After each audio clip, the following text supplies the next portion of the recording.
Oh boy, I am not looking forward to this unboxing. So, we got another unboxing here today. And, yeah, this one definitely warranted me pulling out my video camera because, listen to this. It's not supposed to shake like that. And when it shakes like that, it means that you did not package your item correctly. Rule of thumb has always been, whatever container you're packaging, so whether it's just the train without its original box or the train inside the original box, that item needs to have at least 2 inches of packaging on each of the 6 directions: forward, front, or front, top, right. Has to have 6 inches of packaging minimum between that item, whether it's the original train or the original box. The original box does not count as packaging. It has to have 6 inches between that and the outside box, which is this thing here. But clearly this person did not do that, or else it wouldn't be shaking like that. Anyways, I knew it was a little bit suspicious when I first looked at it. It seemed like a guy who didn't really know what he was selling, or he or she was selling, which is always... Usually it means it's a good deal, because they don't really know what they're selling, which means they might not list it as properly as they should have. And what results in is you get a good deal. Here's another example. Here's even more evidence they had no idea what they're doing. Again, the rule of thumb is 2 inches of packaging minimum on each side. However, what they did instead was they just put the box at the very bottom.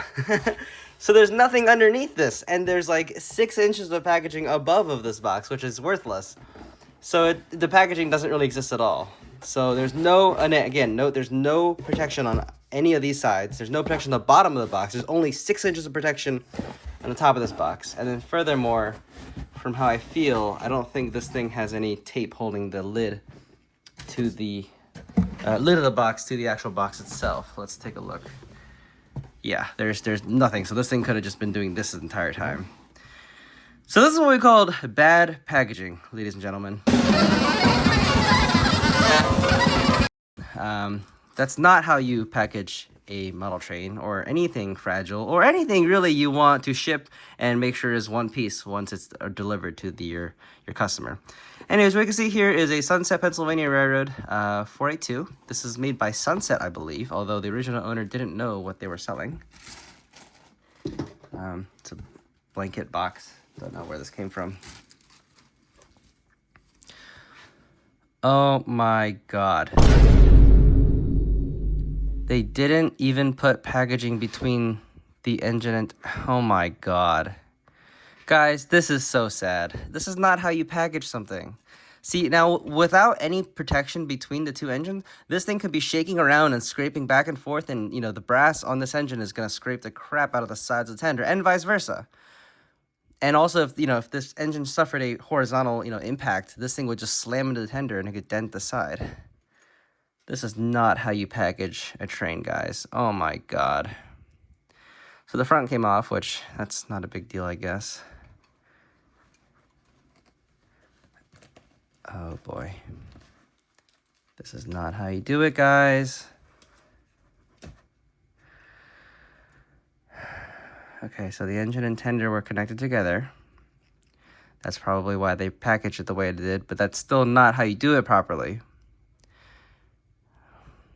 It got shook so bad, one of the tender wheels came off and is fortunately included inside the box. You can see all the scuff marks there. Do you see that right there? That's from the engine scraping against the tender side inside the box. Some even deeper scrapes.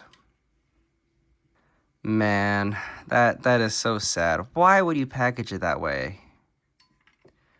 I've been having bad luck after bad luck lately. I've been getting a lot of poorly packaged engines. Alright, well, let me place this down, at least. Alright, I'll spare you guys the rest of the details from the rest of the unboxing clip footage, but I'm going to just summarize it here. This thing is getting sent back to the owner. This thing is in horrendous shape, and it was not advertised this way. It was advertised as not running, came from an estate sale, but did not mention anything about all of the missing screws and the retrofit jankness that I just see in this engine. and it is just beyond my current abilities of handling a project at this moment, just simply due to the lack of parts. So again, so you saw the damage from the fact that the engine and tender was wired incorrectly. I actually cut the wires off because it wasn't doing anything. The engine didn't run anyway. So, but yeah, you can see all the scuffs here were really, really bad. You know, that's unacceptable. You got a missing tender screw or a tender truck screw here, which is why this thing was able to slide in and out.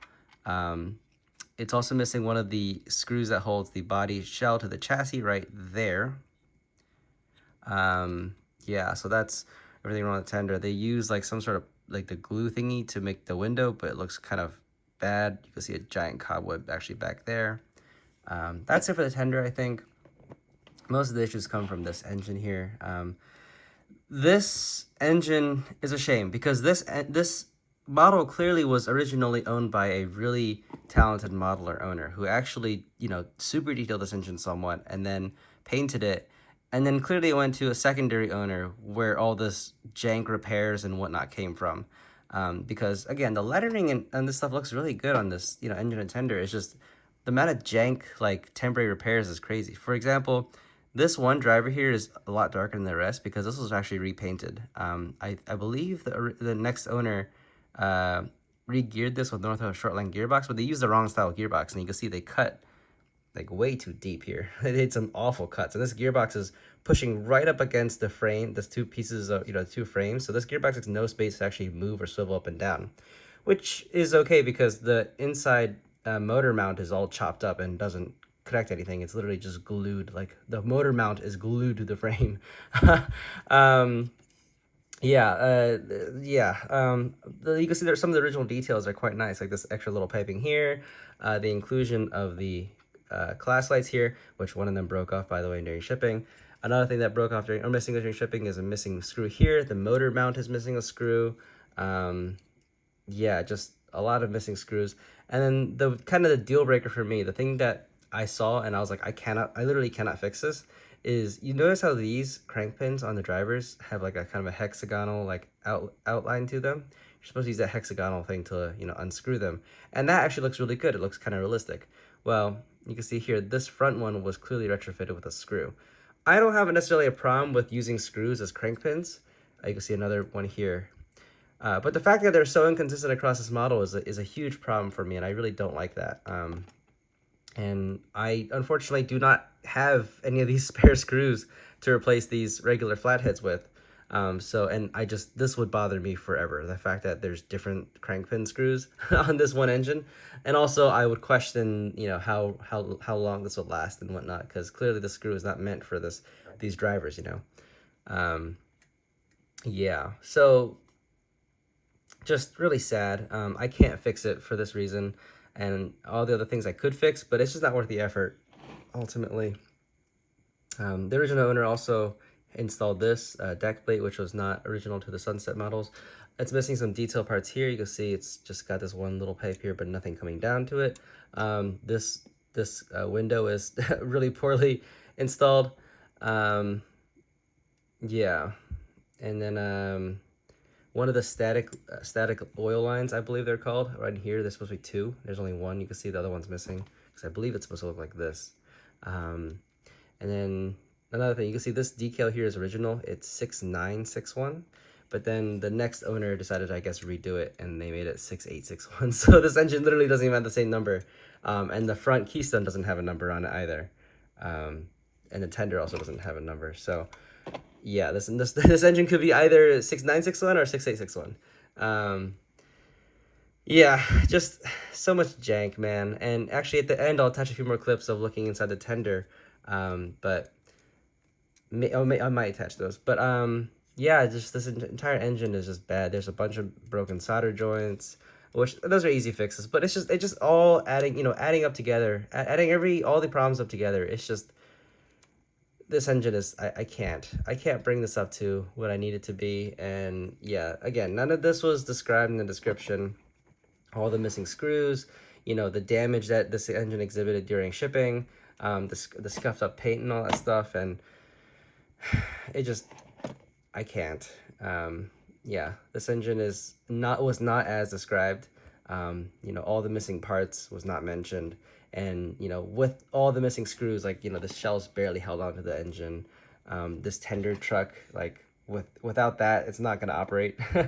um, yeah, so anyways, I'm gonna talk to the seller. I'm gonna request a return. I am going to be using my eBay buyer protection policy to make sure this thing gets returned.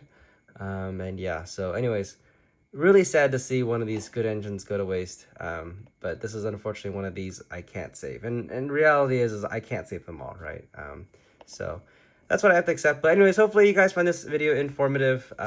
Yeah, please do not ship engines like this guy did.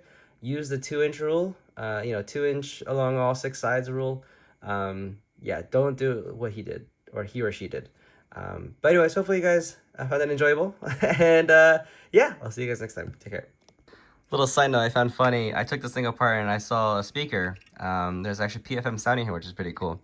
But the speaker, I was wondering how they fit such a big speaker into this tender, because there's no way you could fit it in. And turns out they literally chopped the speaker in half. Do you see that? Like, they literally cut that speaker, like the edge of the speaker off. So I can't imagine this sounded particularly good, but that might be why. Oh man, clearly not an expert. Whomever did this was not an expert. If you need more evidence, this guy was not an expert. He or she used duct tape as insulation tape for the wires. They also, for this wire, they used 3 pieces of wire to connect this one strand. And they used masking or painter's tape there to connect these 2 pieces of wire. And I guess they ran out of painter's tape and duct tape because they painted this just black to act as insulation. So pretty funny. What a joke. Look at this. They tried installing a chuff cam, and their little cam is just, they just covered it, areas of the wheel with black paint, and so the parts that are exposed will create the chuffs, but the black paint is just chipping away and it doesn't do anything. That is such a lazy attempt at actually trying to install a chuff cam properly. Damn.